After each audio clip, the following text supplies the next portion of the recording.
Hello students, welcome to the CM classes. Students, आज का जो हमारा जीके का टॉपिक है उसका नाम है उदारीकरण और निजीकरण। इससे पहले वाले पार्ट में मैंने आपको वैश्वीकरण का भारतीय अर्थव्यवस्था पर पड़ने वाले प्रभावों के बारे में बताया था। Let's start the topic. स्वतंत्रता के पश्चात भारत सरकार ने विदेशी व्यापार एवं विदेशी निवेश पर प्रतिबंध लगा रखा था। ऐसा उन्होंने क्यों कर रखा था? क्योंकि देश के उत्पादकों को विदेशी प्रतिस्पर्धा कंपटीशन से बचाने के लिए संरक्षण प्रदान करने के लिए यह बहुत जरूरी माना गया था। लेकिन इसके बाद क्या हुआ? 1950 से 1960 था का दशक था। इन दशकों में उद्योगों का क्या हो रहा था? विकास हो रहा था। और इसके कारण क्या था कि आयात से उनकी क्या होने लगी? प्रतियोगिता उनकी होने लगी। और उस प्रतियोगिता ने क्या किया? इन उद्योगों को बढ़ने नहीं दिया। और इसलिए भारत ने क्या किया? केवल आवश्यक चीज़ों जैसे कि मशीनरी, उर्वरक या पेट्रोलियम के आयात की ही क्या दी? इजाज़त दी। लेकिन जो 1990-91 का जो साल था उसमें क्या किया गया? भारत की जो अर्थव्यवस्था की जो गति थी ना, वो काफ़ी धीमी हो चुकी थी और आर्थिक विकास क्या था? काफ़ी धीमा पड़ चुका था। और इसी कारण और भी कई ऐसी बातें थी जिसके कारण क्या था कि भारतीय अर्थव्यवस्था काफ़ी पिछड़ चुकी थी। इसमें क्या था? सरकारी संरक्षण पाकर रोजगार की गारंटी में क्या होने लगा कि अधिकारियों में भ्रष्टाचार का प्रभाव बहुत ज़्यादा बढ़ गया था। पुराने कर्मचारियों में नवीन तकनीक के ज्ञान की कमी आ गई थी। निजी क्षेत्र के उद्योगों पर भारी प्रतिबंधों के परिणाम स्वरूप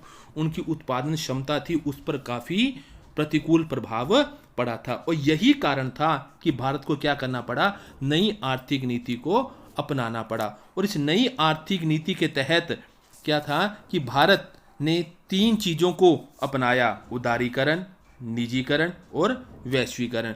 वैश्वीकरण के बारे में हम इससे पहले वाली वीडियो में पढ़ चुके हैं और आज हम पढ़ने जा रहे हैं उदारीकरण और निजीकरण। ये उदारीकरण क्या होता है कि सरकार द्वारा अवरोधों, मतलब जो सरकार ने क्या रखे थे? जो सरकार ने पहले प्रतिबंध लगा रखे थे, जो अवरोध लगा रखे थे, सरकार द्वारा अवरोधों या प्रतिबंधों को हटाने की प्रक्रिया क्या कहलाती है? उदारीकरण कहलाती है। ओके, अब आगे क्वेश्चन ये आता है कि उदारीकरण के बारे में आगे पढ़ने से पहले हमारे लिए यह जानना जरूरी है कि ये व्यापार अवरोधक क्या होता है। What do you mean by व्यापार अवरोधक? क्या व्यापार या आर्थिक गतिविधियों पर अंकुश या प्रतिबंध लगाने की प्रक्रिया को व्यापार अवरोधक कहा जाता है। मतलब व्यापार के ऊपर या जो आर्थिक एक्टिविटीज़ होती हैं उनके ऊपर कंट्रोल करना या उनके ऊपर किसी प्रकार का प्रतिबंध लगाना, उसकी जो प्रोसेस होती है उसको क्या कहलाता है? वो व्यापार अवरोधक कहलाता है। जिस प्रकार आयात पर कर व्यापार अवरोधक का एक उदाहरण है। अब क्वेश्चन ये पैदा होता है कि भारत ने उदारीकरण की प्रक्रिया को क्यों अपनाया? क्या कारण था इसका?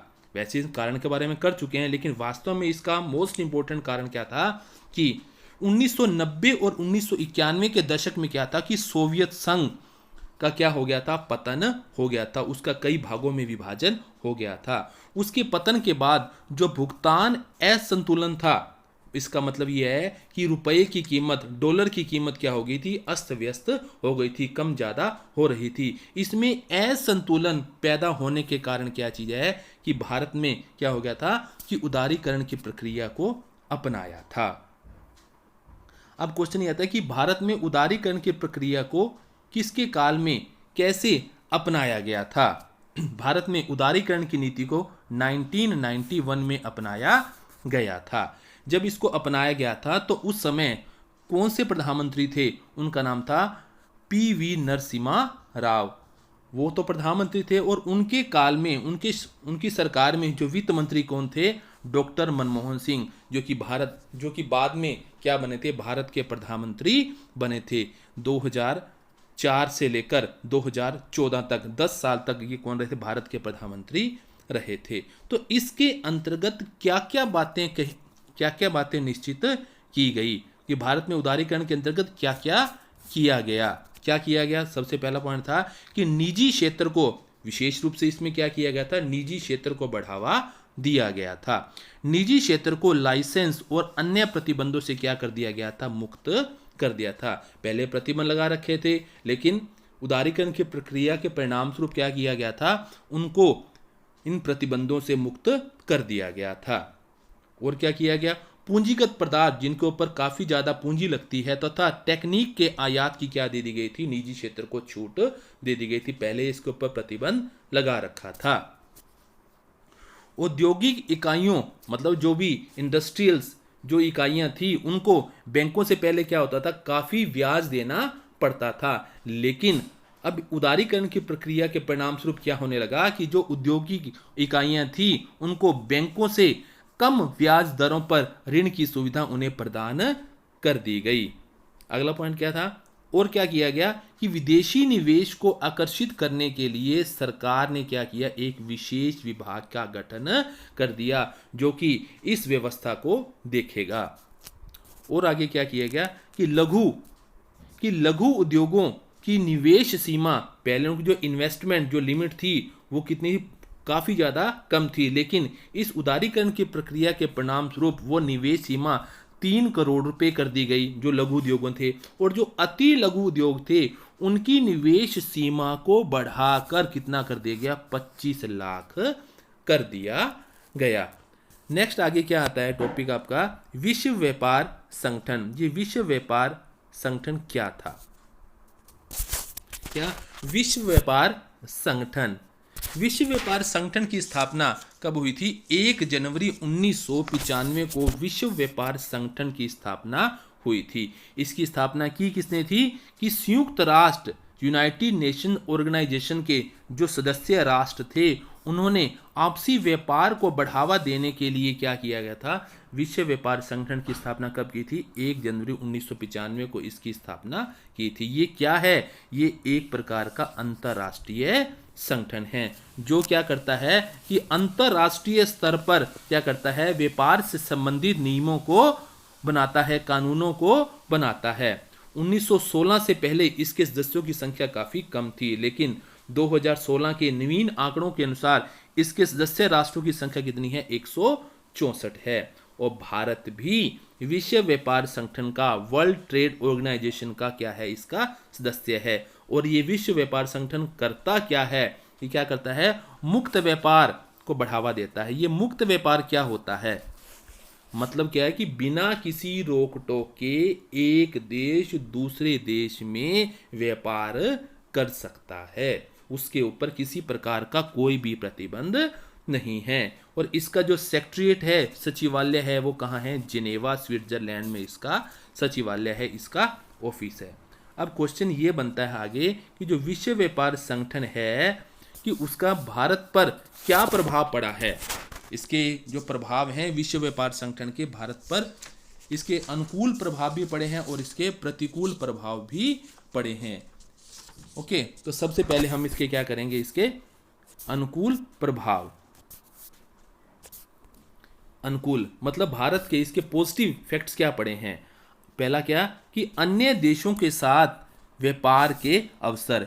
इस विश्व व्यापार संगठन का सदस्य होने के कारण भारत को क्या हुआ है कि भारत को अन्य देशों के साथ व्यापार का अवसर मिला है। और इसके द्वारा अब भारत क्या करता है कि अपने माल और सेवाएं अन्य देशों को उनके द्वारा लगाए कम प्रतिबंधों के साथ क्या करता है, निर्यात कर सकता है। नेक्स्ट पॉइंट क्या है कि भारत को विकसित देशों की प्रौद्योगिकी मतलब टेक्नोलॉजी कम लागत पर मिलने की संभावना है। विश्व व्यापार संगठन का सदस्य होने के नाते कि भारत में ये संभावना हो गई है कि भारत दूसरे देशों की टेक्नोलॉजी को कम लागत पर उन्हें प्राप्त कर सकता है।